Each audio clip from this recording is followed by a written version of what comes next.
What's up, everybody? I am so excited because I have to tell you the truth. I don't know any of the music from Kirby, really, besides like Gourmet Race. So today I've decided to take it upon myself thanks to the wonderful community. They've suggested a bunch of awesome tracks. First up is Kirby Triple Deluxe Moonstruck Blossom. I know that there's two phases to this particular theme.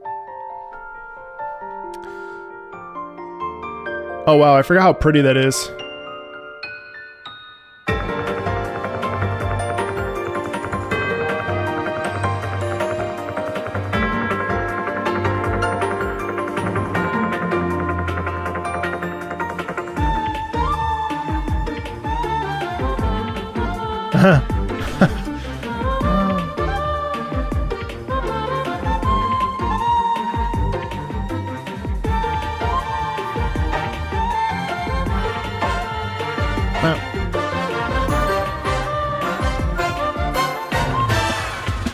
Oh, big shift. That's right.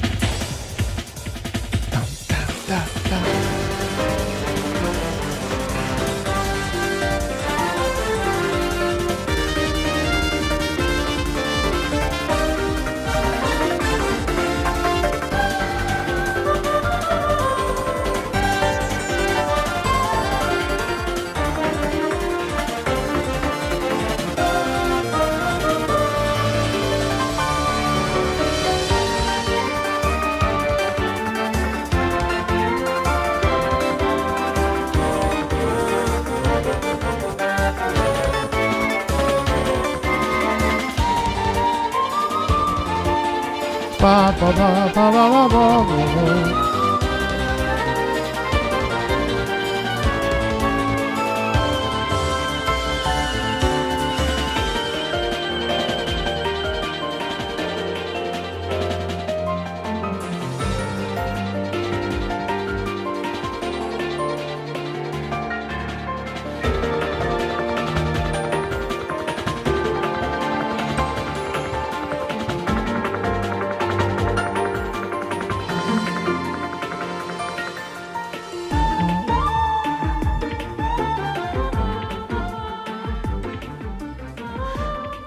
Yeah, that's an entirely too short. And there's a couple like really interesting things that I just have to talk about with you because I find them just incredibly delightful. As we go back to the beginning,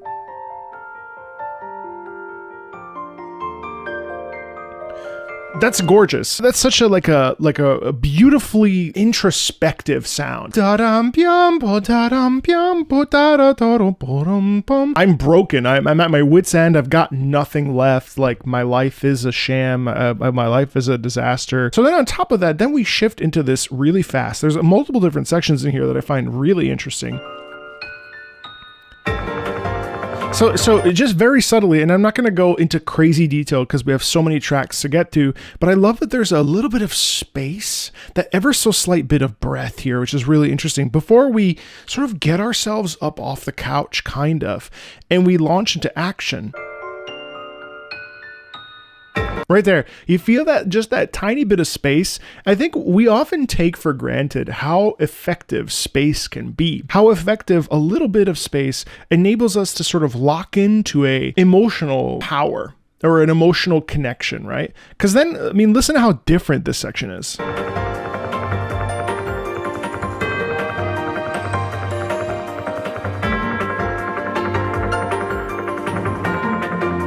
So in this section, we're getting forward momentum in the rhythm with the lowest sort of synthesized level. And then the piano is really kind of, it's there, but there's a sort of ambient quality to it. There's no like real locked in melody line. We're all kind of just like floating around like, man, okay, all right, I'm off the couch. I'm starting to like ponder what life is about. And there is a sort of ethereal, crystalline kind of quality about it. And then the singing starts.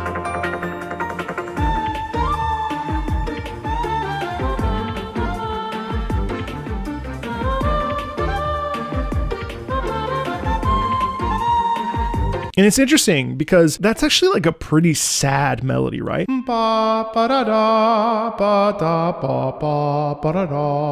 just kind of repeating itself. It feels like it's like trying to be understood or something. It's fascinating.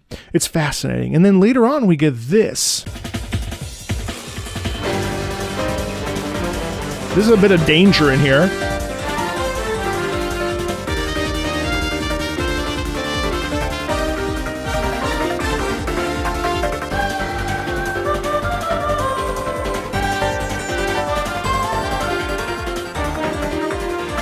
So here there's a clash. So now actually we have what I feel is a sort of like back and forth between Kirby and whatever this character is, right? That melody is so much more positive. Within the frame of being a real like sad quality to that sound, the framework of that is pretty sad, but in that we get that French horn or the horn section that's sort of piercing through that sadness and saying, hey, wake up. You know what I mean? Like the mixture of solemn soprano mixed in with, which is very in the upper register, was very plaintive, kind of sad, kind of depressed, mixed in with this gorgeous horn section here.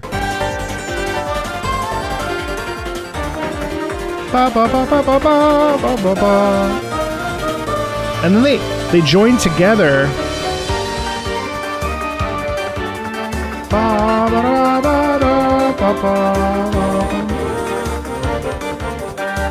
Yeah. And so there's a clash there of like, no, stop. Yes, you must. No, yes. And I really enjoy that how musically we're sort of combining the two. They end up not necessarily on the same page, but they do end up sharing in a melodic idea when they come together. What a great piece. Really, really fun first dive into this world of Kirby. Let's check out Fly Kirby from Kirby's Return to Dreamland Deluxe.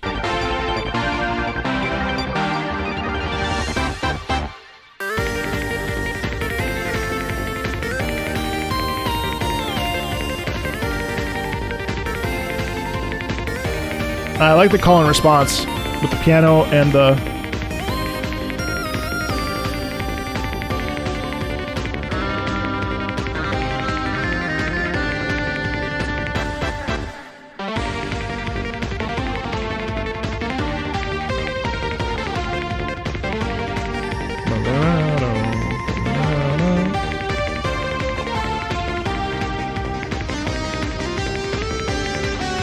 Sick electric guitar.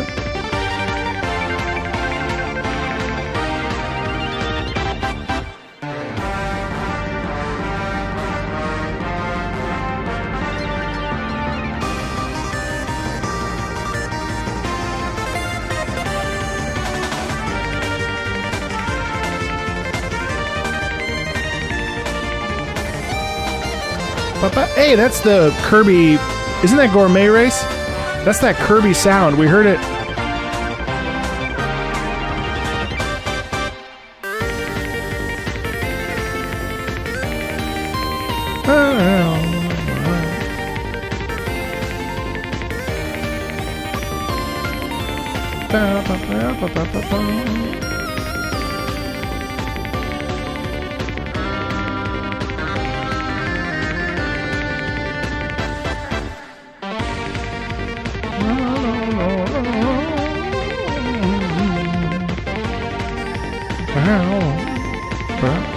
Interesting call and response back there.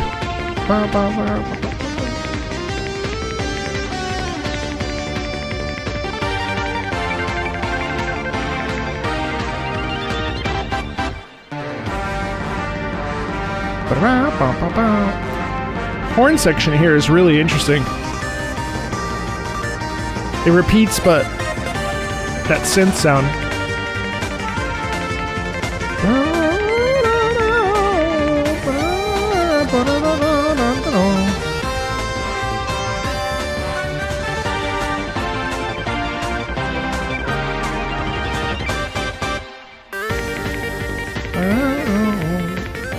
Yeah, it's interesting because in a lot of ways, both of these tracks have this desperate quality in them, which I find really fascinating, actually, because I feel like most people who don't necessarily understand Kirby, there's a tendency for us to diminish the stakes. The stakes are what's so imperative in video games, or really in any literature, media, any sort of media. Stakes are really important because that's the basis of the circumstances and like how serious those are. I think fast rhythm.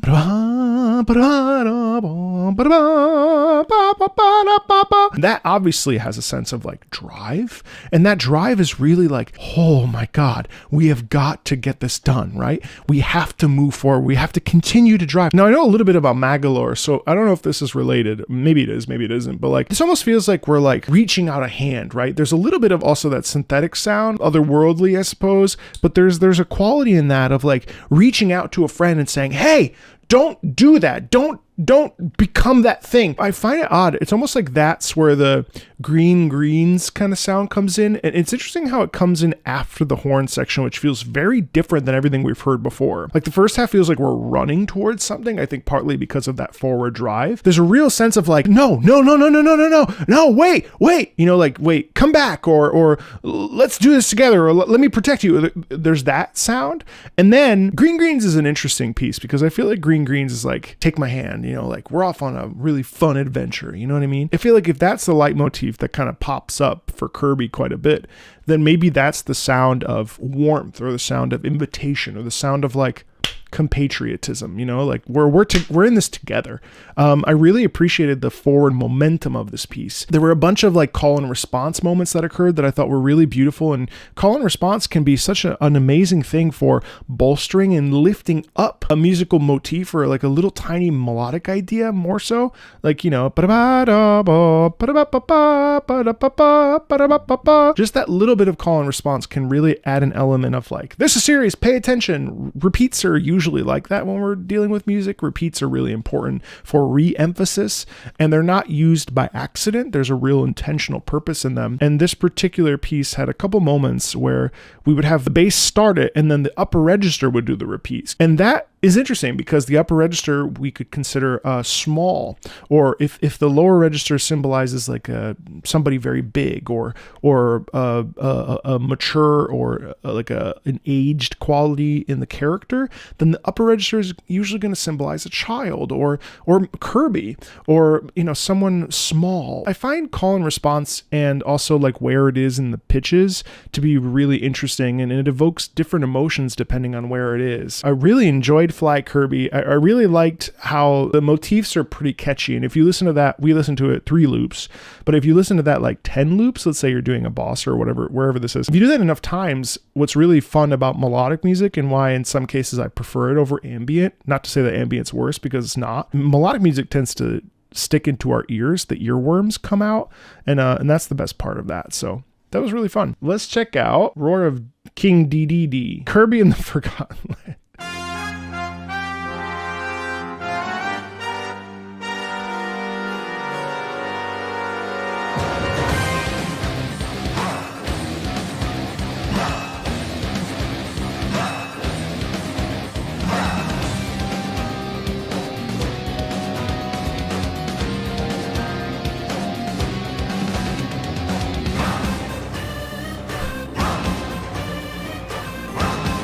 I love the taiko drums in the back. That's cool.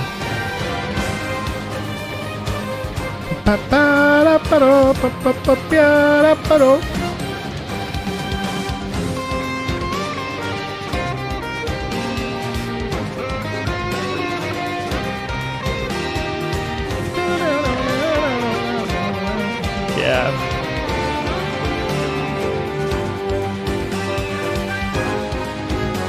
Oh, key change! Boom.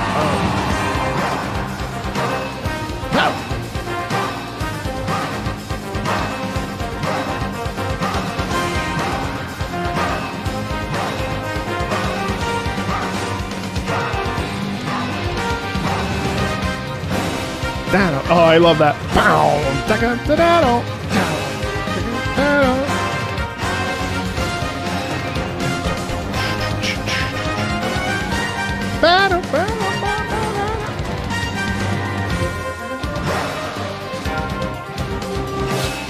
I just want to pause really briefly because it's a 4-minute song and I just want to do a little bit of talking about it. But I find the characterization of Dedede really interesting here because, so first of all, the ha and the huh and the anvil clash are such interesting uses of vocalism and sound effect to create a feeling of like power. And obviously King Dedede is large and in charge, and there's a real sense of confidence in that sound and a real, I mean, I don't know how evil Dedede is, but like there's definitely a quality of like, here I am, suckers. You know what I mean? Like he's very he's chuffed about his own existence. It's interesting how the electric guitar, when it comes in, the electric guitar is very dominant and very like, it's very like, here I am. There's a sense of like otherly worship, where in a way he also worships himself, and also he's quite powerful and strong, and that's why we hear the anvil clashing in there. The anvil clashing is an interesting thing because there's a really funny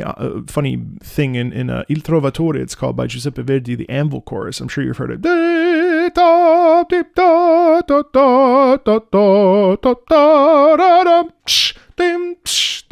Using an anvil like that is just so charming to me because it really like showcases strength and masculinity more than anything. And even though King Dedede, isn't he a giant penguin? The hammer strike, the anvil strike is very, very, very like, I am man. I find that really fun. And also just like, I think the ha's are really cool too because they sort of like, he's the king. So those are his denizens, you know? Ha! Ha! Also the taiko drums are really cool because I feel like they throw it back to sort of like a samurai element to it, I think, as well. Like the warrior code, the bushido, you know, like there's an element of that in there as well. I really like the electric guitar in there too. That melody is awesome.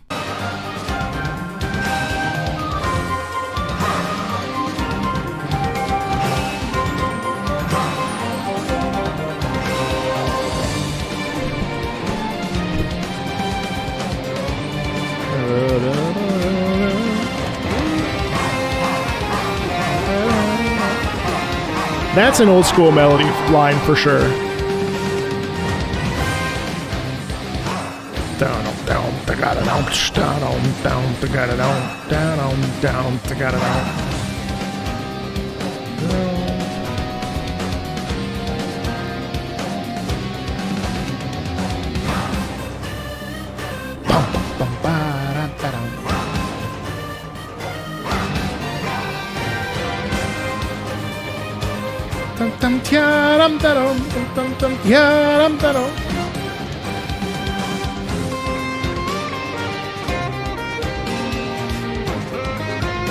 Yeah, I just want to stop one more time, and just because that guitar came back, and don't you feel like when the guitar comes in, it's a real like, while my guitar gently weeps, sort of the Beatles element to it. It's almost like he's singing. He's like, hello, I'm King Dedede, I am here. It really does a great job of dialing up his size and making him feel quite large and in charge. I really like that.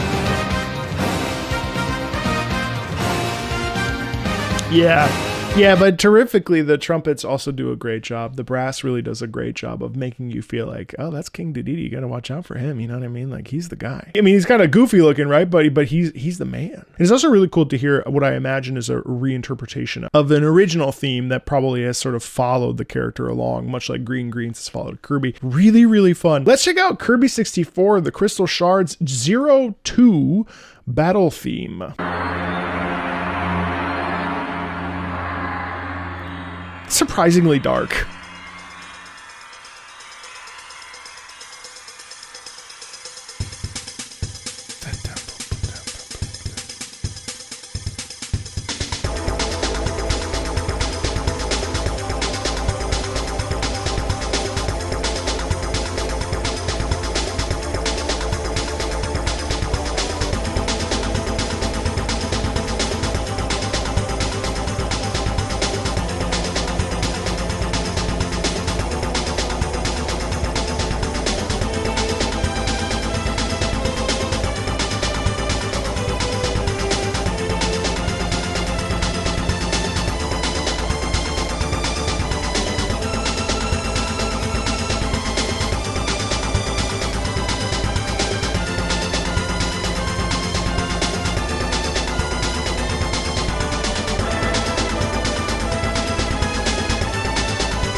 Oh, interesting harmony there. Real nice movement down with harmony there.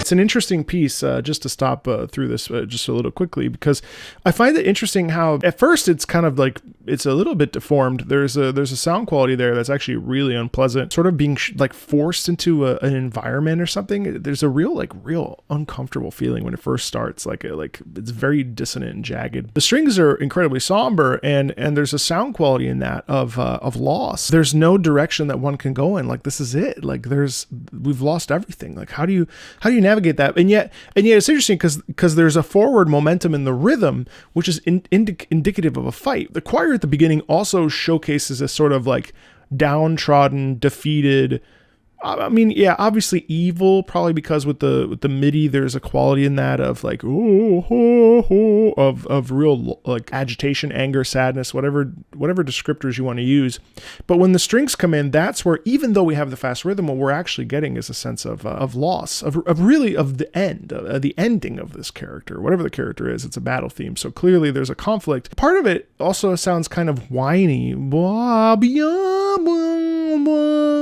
Now, obviously that may be the MIDI, but there is a quality in that music of being kind of upset that this has to happen at all. You know, when I say whining, that's kind of what I mean. And I find those emotional questions and those emotional, like, sort of points really interesting, because again, like, I don't know if that's right, but like, it doesn't really matter, because what matters is like how one perceives that when they listen to it. But yeah, let's keep going, and I'll see if I have more thoughts.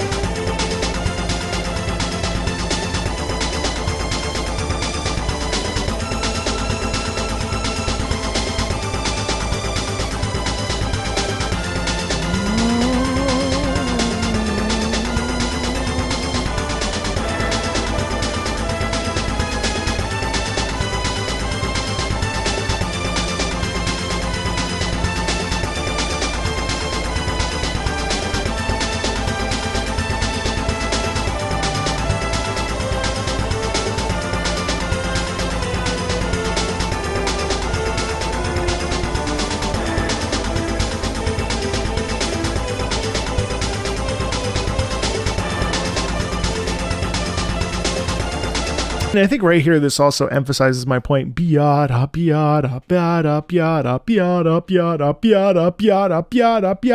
higher and higher and higher, it's like, no, listen to yourself. Wake up, stop. Because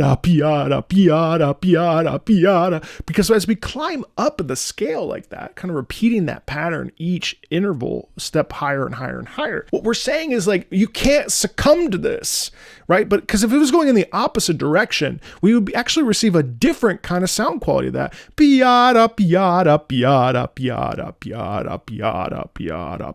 That's me giving in, but going up, it's like, no, don't give in. And I find that kind of interesting.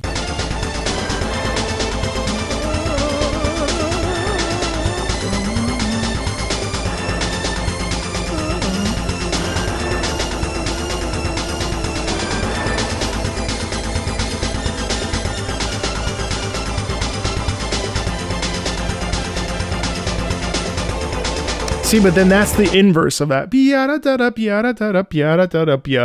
the violin kind of cascades down like that, that's the sort of like the black hole of madness, if you will. Like, that's the like getting sucked into this like world that there's like no turning back from, right? There's like, I don't know. And again, I mean, this is the most fun stuff, is just like, what does that make me feel? I think it kind of makes me feel like this or that or the other. Like, that's a fun thing to do. You know what I mean? It's cool.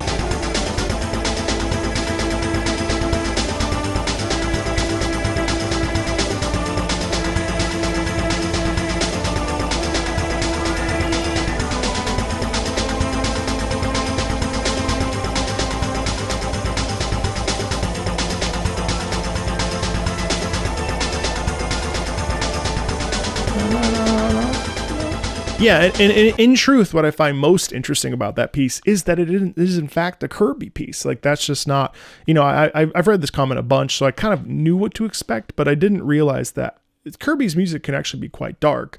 And I think that despite the cute, kiddish atmosphere, it actually lends itself incredibly well to. It's basically just Elfenlied, really, just in Kirby form, which is really interesting. You think you're going to get a really cute, charming story, and actually it completely destroys you from the inside out. So that feels right. That feels funny. That's actually what Kirby is like. Is Elfenlied? What a terrible comparison. Look at what it looks like. It looks like that. I would never expect to hear what I just heard from that, and I find that kind of fascinatingly beautiful. All right, let's check out Morpho Night. We've got a lot of Kirby in the Forgotten Land, but I think that's okay.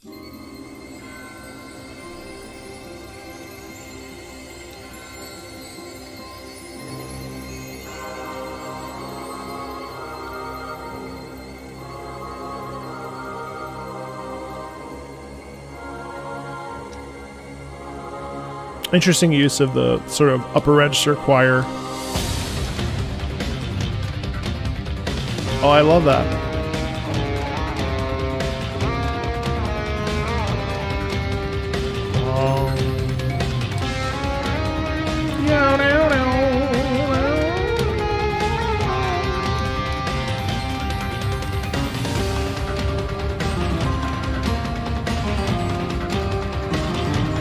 Oh, Spanish guitar sound. That's cool.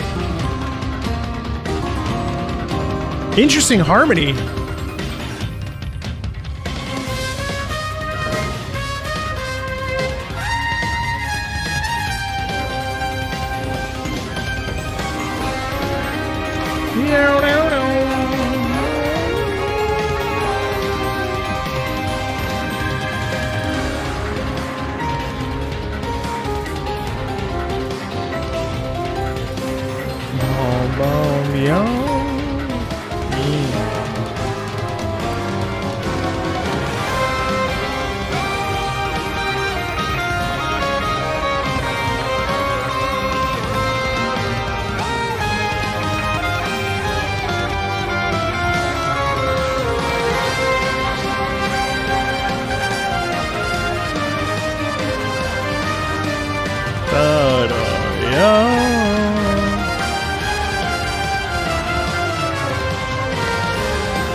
It's so interesting because in this particular track, I find that there's a very heavy use of persistence in the music.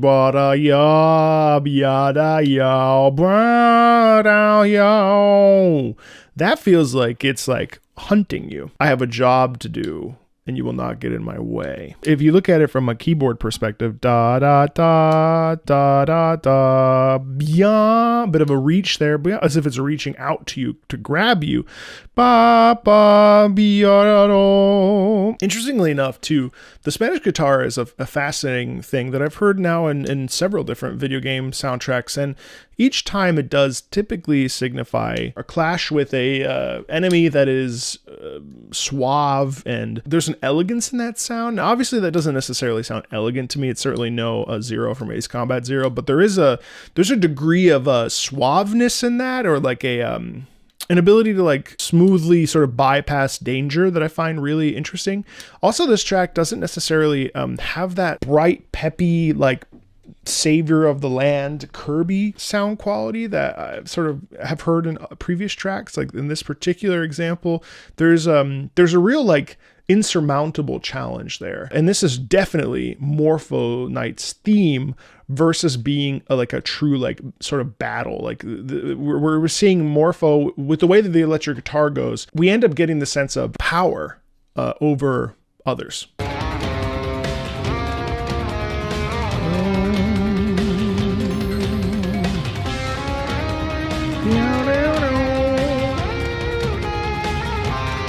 Yeah, and let's talk about that. Let's just reiterate the fact that what I mentioned earlier about the fact that if we're repeating something, the repetition is meant to emphasize the thing that's being repeated. In that case, we're re-emphasizing the melodic lick. And that melodic lick is there.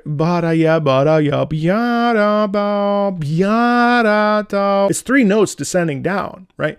But yet that still evokes a sense of like, you didn't listen to me the first time. There's a re-emphasis of that pay attention. And I think that's really evocative.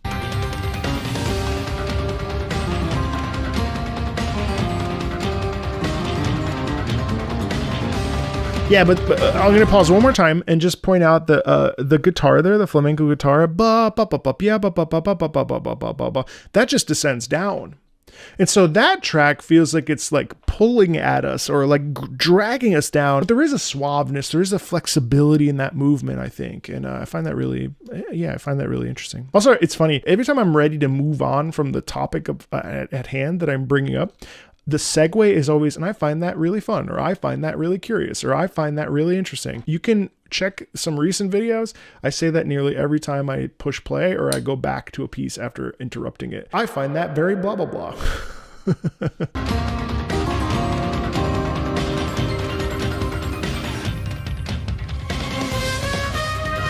Yeah.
Little cybernetic sound of it.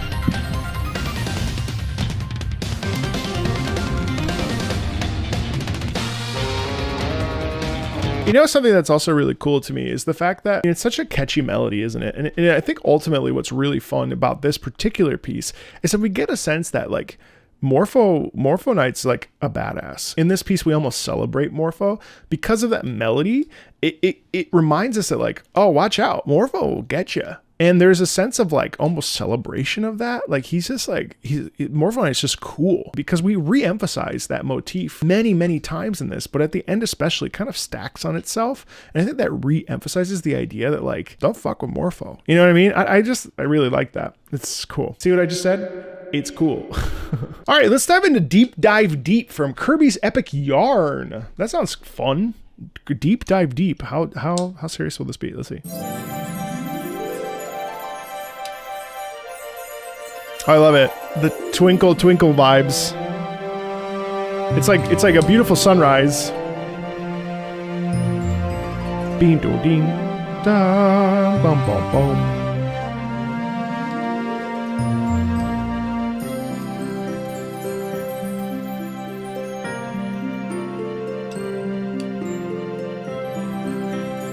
It's like being in it's like being in a green forest, or like watching the birds fly and the sunrise and the sunflowers twinkling in the morning dew.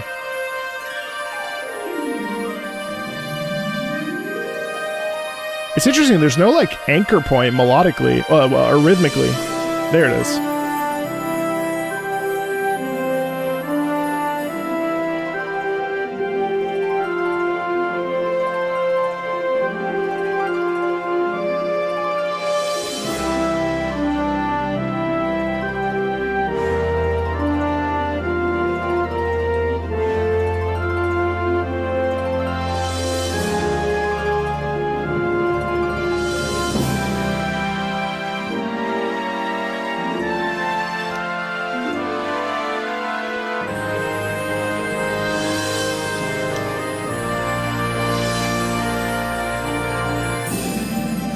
We never lost that rhythm. That's so interesting.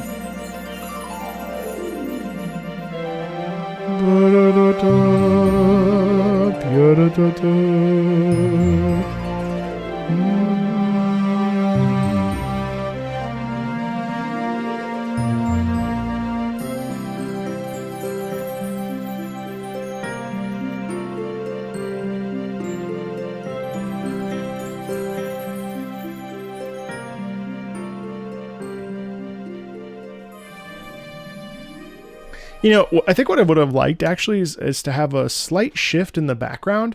I found that the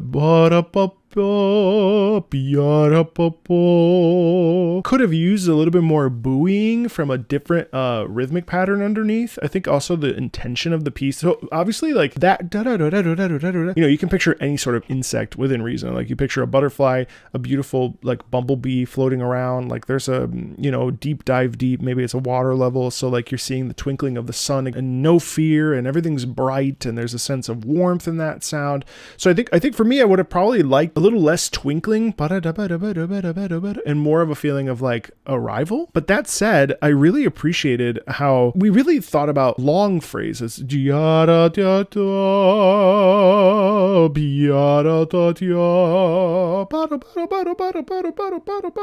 know, I just complained about it being in there maybe too long, but I also think it's really cool that it's there because every time there's a break, you actually hear that again, which actually is really inviting. So it makes sense why it's there that whole time. But yeah, but like you can create such imagery with that music and with that sound of, it really does feel like, hey, come on in, you know, like, oh, I see you over there. How you doing? Oh, I'm great. Come on over. Look at the rolling hills. There's a warmth to it that is really inviting. And yeah, there's not much to say about that besides it being really lovely. Let's check out Meta Knight's Revenge. So this is actually from Super Smash Bros. Brawl, but I figure why not throw in some remixes that are official.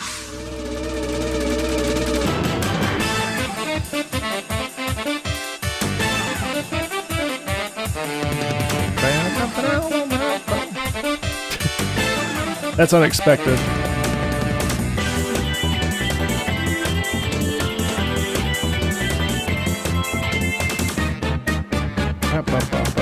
There's the danger of Meta Knight.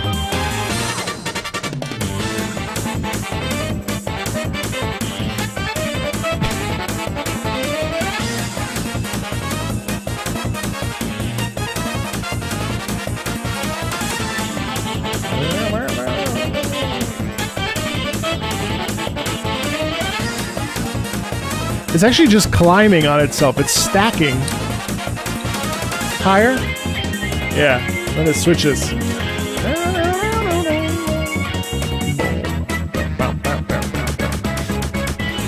You know, I find that so interesting here because it feels like Meta Knight actually steals the show there because we go, yep, yep.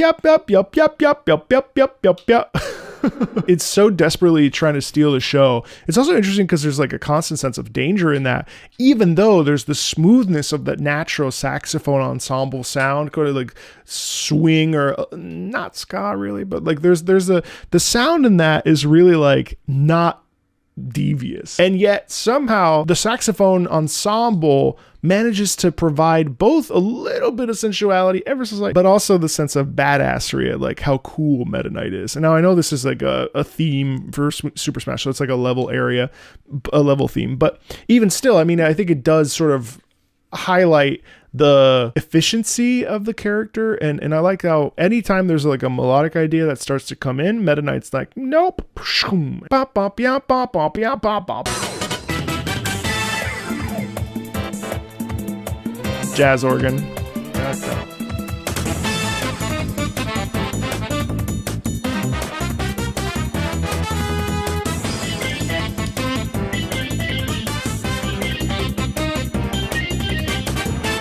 Interesting call and response there. Isn't that fun?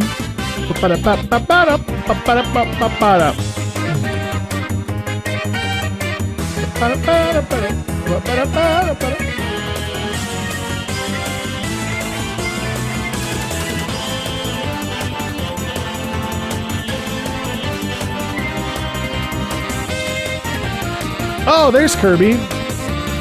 Oh, it's so charming, isn't it?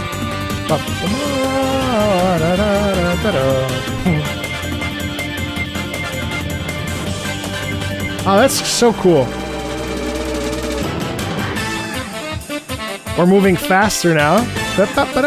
Never ending, never stops.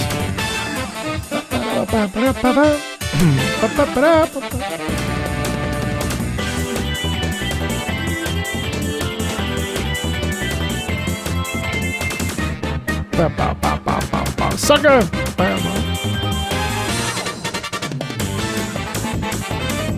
I like how the trumpets really symbolize Kirby being like, oh! But what's really cool is really this little end corner. More than the rest of it, which I found fine, enjoyable, but really this little corner made me just smile because it's so good.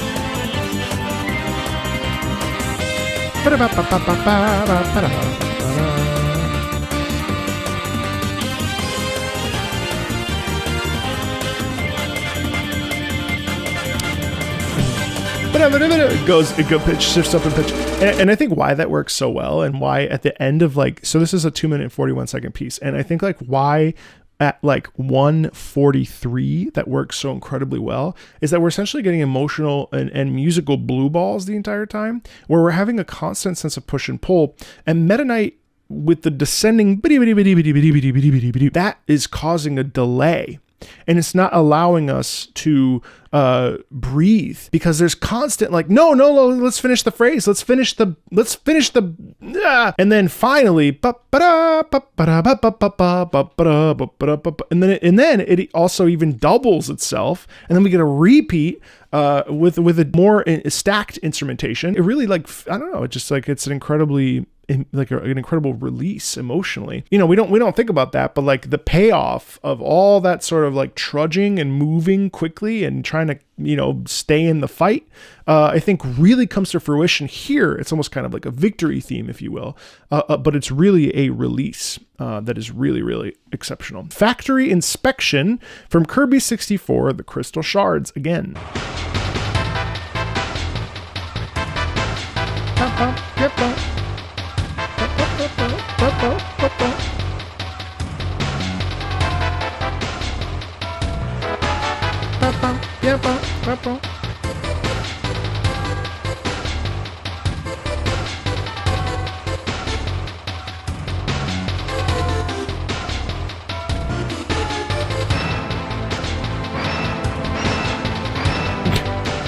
Ba-dum, ba-dum, ba-dum, ba-dum. Chum. Ba-dum, ba-dum, ba-dum, ba-dum, ba-dum, ba-dum.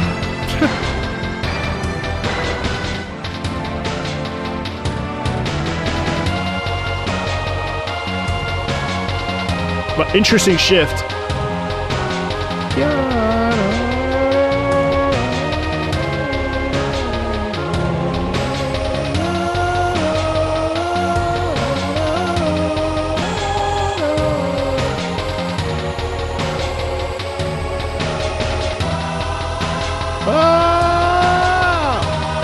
Oh, danger.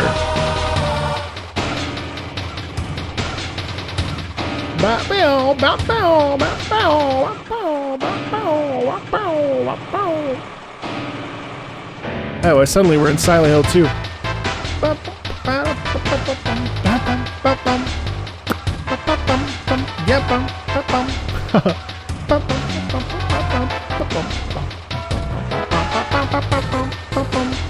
You know, so I really like this piece actually for a couple different reasons. Let me try to break down why. So part number one, I love the industrial synth sounds of that. It obviously it's in a factory. I'm filming this live, and someone said that it's a post-apocalyptic planet. It must be like a post-apocalyptic factory planet where everyone's working and building things and what have you. I love the metal clanging sound. I think that that's really, really interesting to me. I also really appreciate that the melody ba bum ba bum ba ba bum bum ba bum ba bum bum bum bum, that really feels like being industrious, but there's like an ever slight edge of like indentured servitude, where there's like, well, we're off to work. Okay. Like there's a sound quality in there of like, get back to work. And I'm like, oh, I work all the time. It's just a twinge melancholic, which actually is interesting because a lot of the tracks that I've listened to today have had an edge of melancholy that I did not expect to find in Kirby, like at all. I find that really fascinating. And then obviously we get that and it's such an uninviting sound. So this is not a place that has green trees or green greens, if you will. It's not a place where there's peace. There's actually like a ton of unrest, like a cultural agitation, if you will. And I really appreciate how melodic it is in spite of all those things. You know what I mean? Let's finish it out.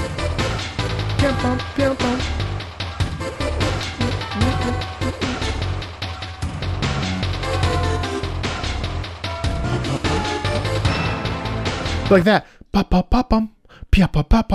Does that ever slight lift? The slight lift in that is really like a pained breath, like almost like, don't talk. Okay, talk. You know what I mean? It's almost like there's a conversation happening in whisper, but then like an overseer comes by or something, and it's like, don't speak. That's charming. But this, but I love that. I love that we're doing that sort of hit. And it still delivers a melody. There's a real like hit to it that I find devious.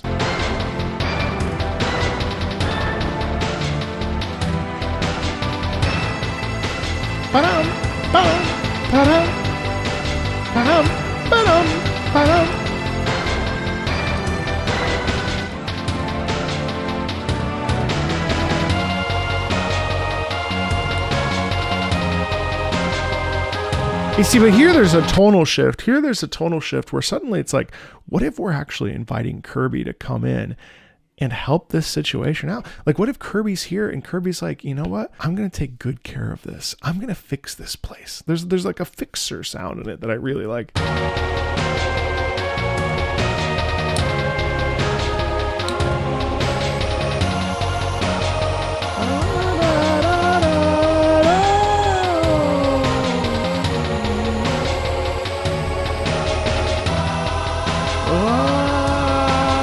It really feels like a scream, kind of.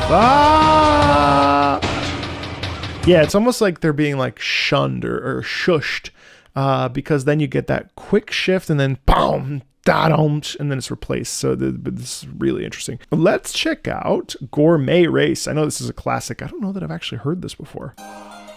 This is the Brawl version. Oh yeah, this.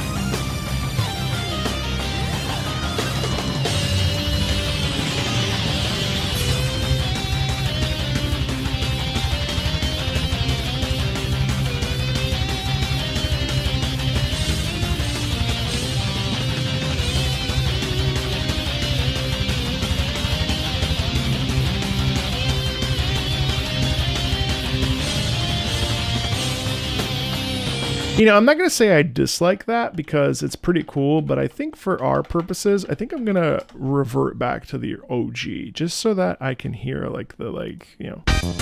yeah. Ha!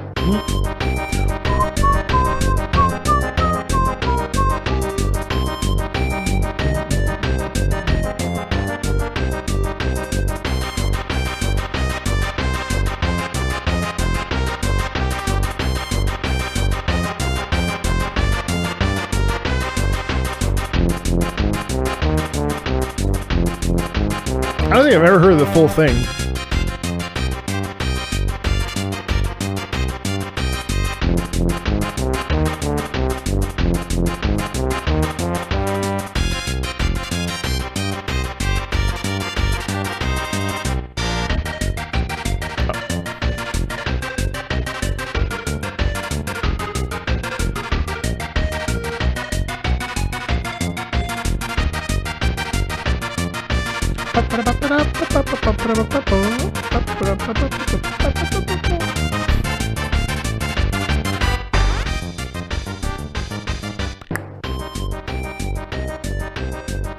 You know what's funny? So when I listen to this, I really think of polka. Also, hey!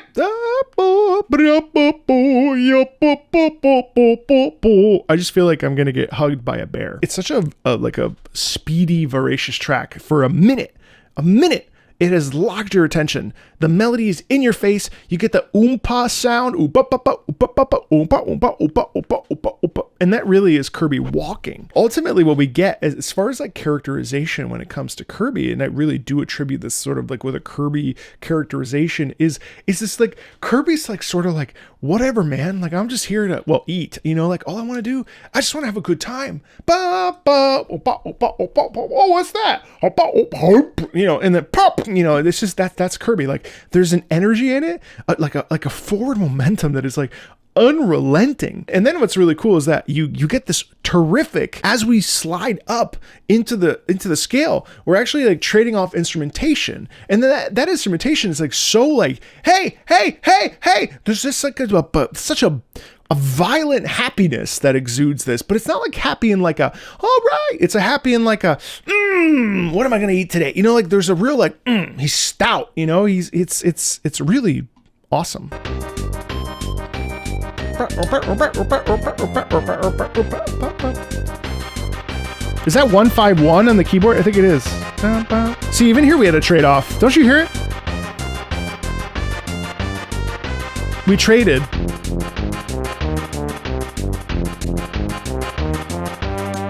And then, isn't that funny? I mean, like, you never really hear a tuba when it comes to, and so it makes sense also for that polka sound as well, as I was mentioning. What I really find funny is the tuba's like, the tuba's very like, yeah, we're gonna go, you know, like there's a real like hearty feeling with the tuba, which is funny. It's still there playing in ostinato. There it is.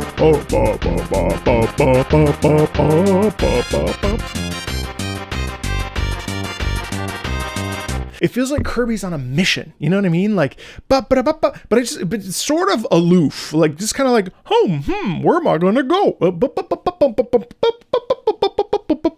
And I find that incredibly charming.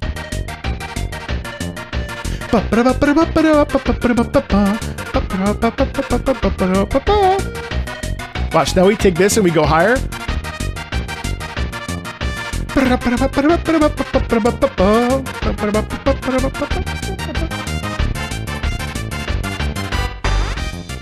Yeah, I mean, Gourmet Race obviously is a classic. I had heard that before, of course. I haven't been living under a rock as far as I know. But there's a sense of just incredible, not delight, but an incredible sense of like, here I am. You know what I mean? Like it's delightful, it's confident, it's playful, it's silly, it's maybe a little stupid even. It's very like no brain, only food. And I think that makes Kirby like so charming in that regard. Let's check out Checker Knights from Kirby Air Ride.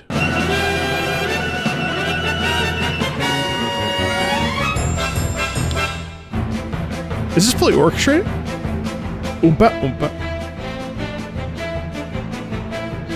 Bum bum bum bum bum bum bum bum bum bum bum bum.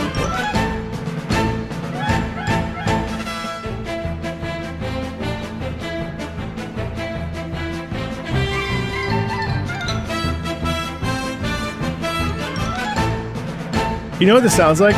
It sounds like, here I come to save the day. And Mighty Mouse, there's a real quality in there. Not that anybody knows what Mighty Mouse is. In fact, I don't even know what Mighty Mouse is.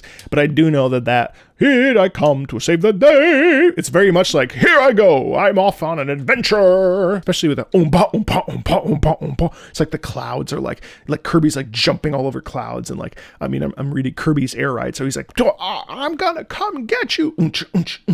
Now, obviously the title is called Checker Knights. So maybe it's about these Checker Knights. I don't know.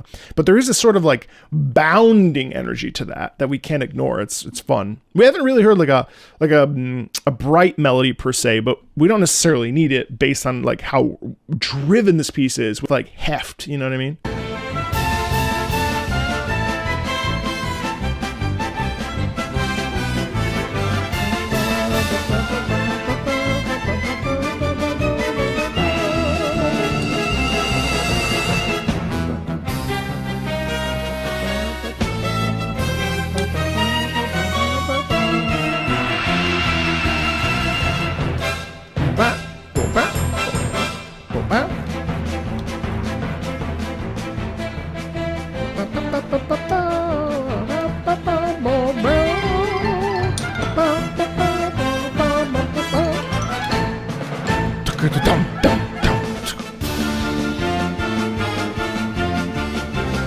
Yeah. Another prime example, another real prime example is there's definitely Ride of the Valkyries in this from Wagner's Die Walküre, where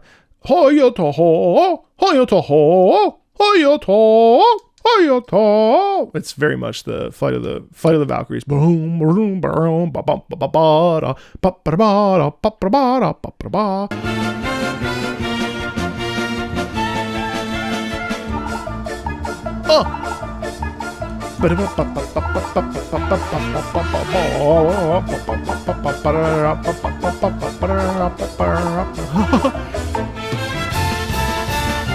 Yeah, there's polka on this too as well.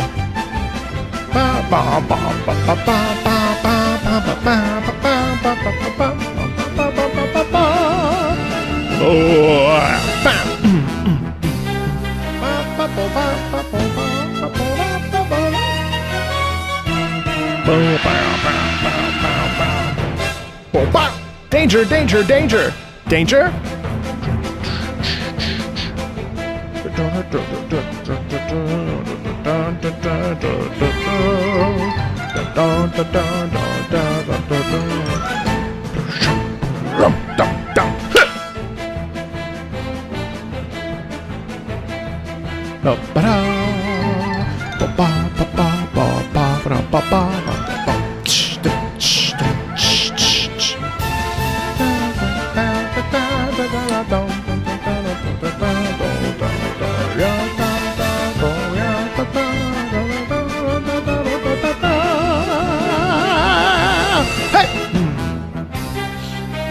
I love the stacking like that. It's such a classic thing to do.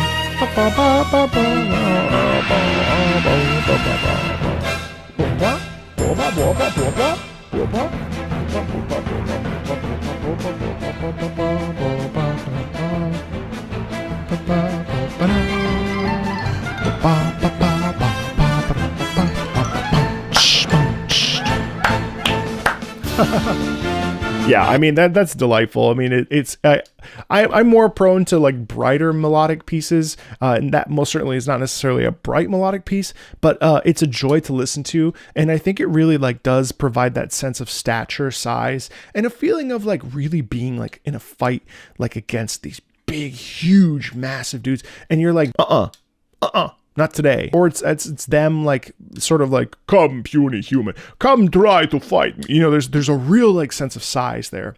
And all the examples I reference are really, I think are natural connections to make. It's just crazy. It's just, it's bright even though it has body to it.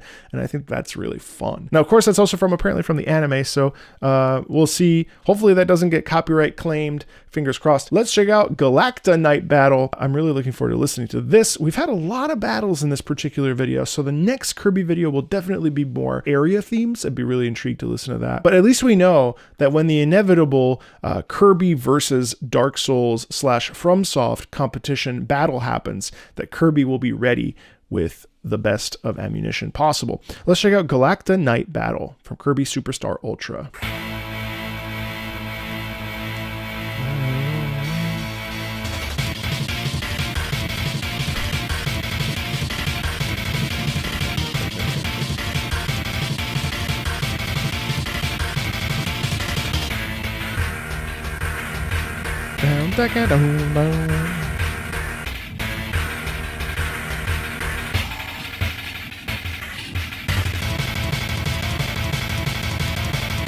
This is on the DS. Damn, this goes insanely hard.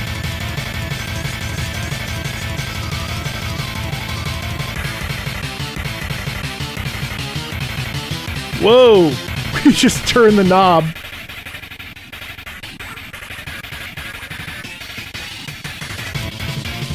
Bam, bam, bam, bam, bam, bam, bam, bam.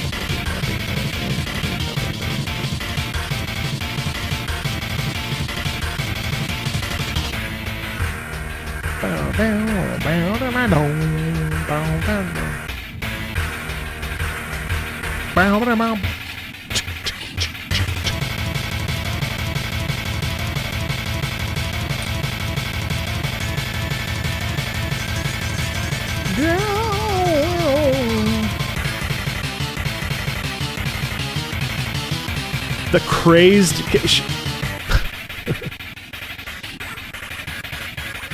It like oscillates between the left and right ear. So that's crazy. So like obviously Galacta Knight is probably like, I thought Meta Knight was maybe Kirby's biggest or most dangerous rival, but certainly with the way that this was produced, now I know this is on the DS, right? So it's kind of limited with what they were able to achieve, but I certainly feel like with the synth and with this like sort of like heavy electric guitar sound, like this is like Galacta Knight is like the most dangerous thing in the Kirby universe, or that's what it sounds like, because we have this frenetic, insane rhythm that never lets up, coupled with the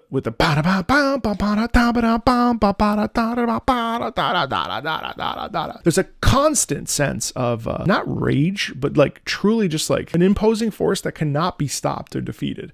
And really it's like sheer luck that Kirby even can defeat Galacta Knight because of that soundscape, and because of how like vicious that rhythm is and how vicious that movement is. It never lets up, and it's really, really, really a serious issue. And I find it interesting that like we still get the sense of especially when it shifts up, it's almost like it like goes kind of crazy and it loses itself.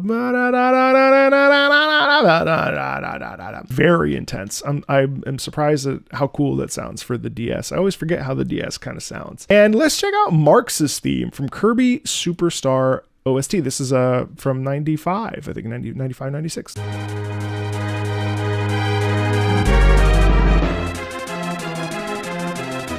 Wow.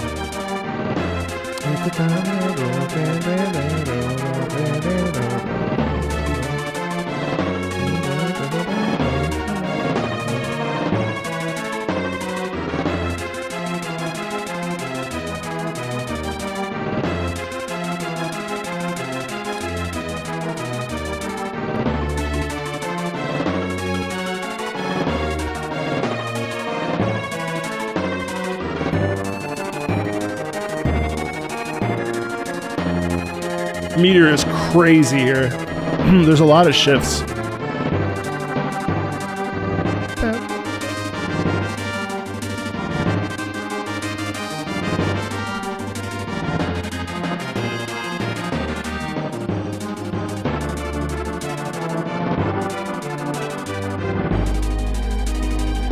So obviously,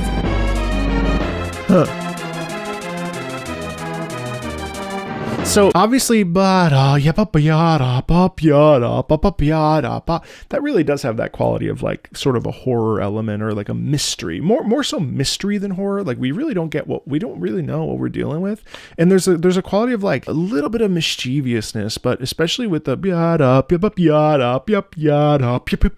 we're really going into the dissonance, whether it's diminished or augmented, where we're really leaning into those things. But it's interesting because then the horns come in, and the horns I think actually do symbolize Kirby. We get like almost like an inverted greens or a gourmet runner. I don't actually know the leitmotif there, but there's a little bit of an inversion, a minor inversion there of a piece, and I find it really like it's almost like swimming in a sound, right? It's swimming in a sort of darkness, and Kirby then comes out the other side and it's like, well, wait, no, I didn't want to swim in this. It kind of pulls themselves out of it. This sound font is so charming because it's certainly mysterious. And the closest thing I can think of is like the Haunted Mansion from, Super Mario. Like that kind of and it's interesting how it can be mysterious, but it can also be kind of scary and mostly spooky. I dug that. I can't leave here without listening to the Kirby's Dreamland Greens, which for whatever reason I have weird nostalgia for, even though I never played it, but it was in my vicinity and I would see it over at Blockbuster when I was growing up. So I'm just going to put this on really for me, but let's check it out together.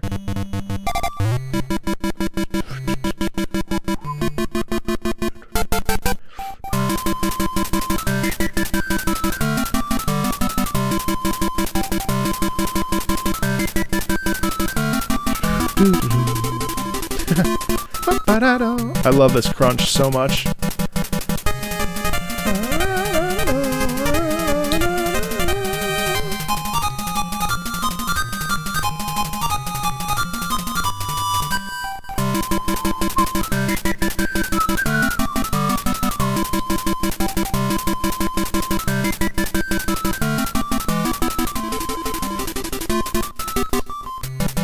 I really genuinely love that ending. It almost gives you like the Entertainer vibes. But also what's incredible about this is that it's so deceptive. It's actually just chuck chuck chuck chuck chuck chuck chuck chuck chuck chuck chuck chuck chuck ba. Yeah, it's really simple melodically. Ba ba da ba ba da da da da da. Right, that's the sort of like motivic movement in the right hand. But then on the left hand, it's chuck chuck chuck chuck chuck chuck. It's deceptive because then let's just rewind really quick.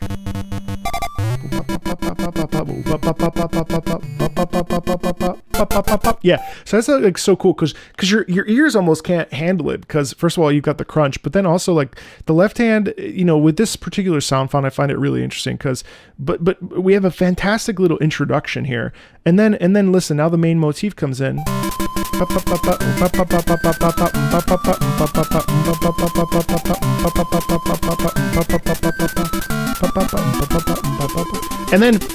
And then we get this, and I love that. I love how we could have just stayed with chuck chuck chuck chuck chuck chuck chuck chuck chuck chuck chuck chuck chuck, but instead we go just to add a little bit of texture to it, which I think is so like genius to be like, let me add some texture to something, even though it doesn't really need it. But that's what sets apart a composer from like an amateur from a professional. Is that the professional thinks, ooh, we're about to have a transition here. Let me add a little bit. And mind you, this is the Game Boy sound font, so like this stuff is not necessarily easy to do. And just like the fact that then we're like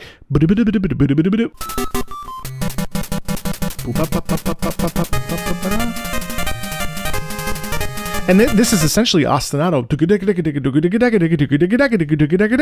and it's so easy because the melody line is so good. We actually can easily notice, easily ignore, or not even recognize the bass actually buoying and supporting this entire thing because the melody is so good, and because of the way the channels are being used and all this other stuff. Like the harmony is really nice, and like I mean, like listen.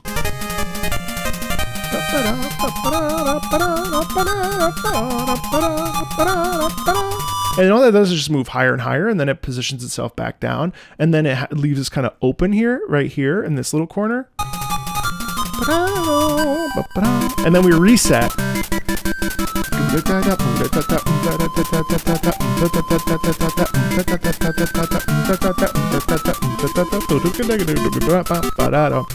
And it's so bright, it's so warm, it's so welcoming, it's so inviting, it's so Kirby. I would love to do a video where I listen to the evolution of Green Greens. I think that that's a great idea, and it would be really fun to check out. Yeah, this was a real treat for me to really step into and listen to Kirby. And did I love every piece? No, not at all. Some of them I liked more than others, but all of them were really interesting, and certainly interesting to discover, especially the ones that were a little bit more emotionally charged, which I really wasn't expecting, because Green Greens is such like the definition of Kirby. This was a real blast, and I hope you enjoyed it as much as I did. Thanks a ton. Stay tuned for the next episode, and as always, see you later. Bye.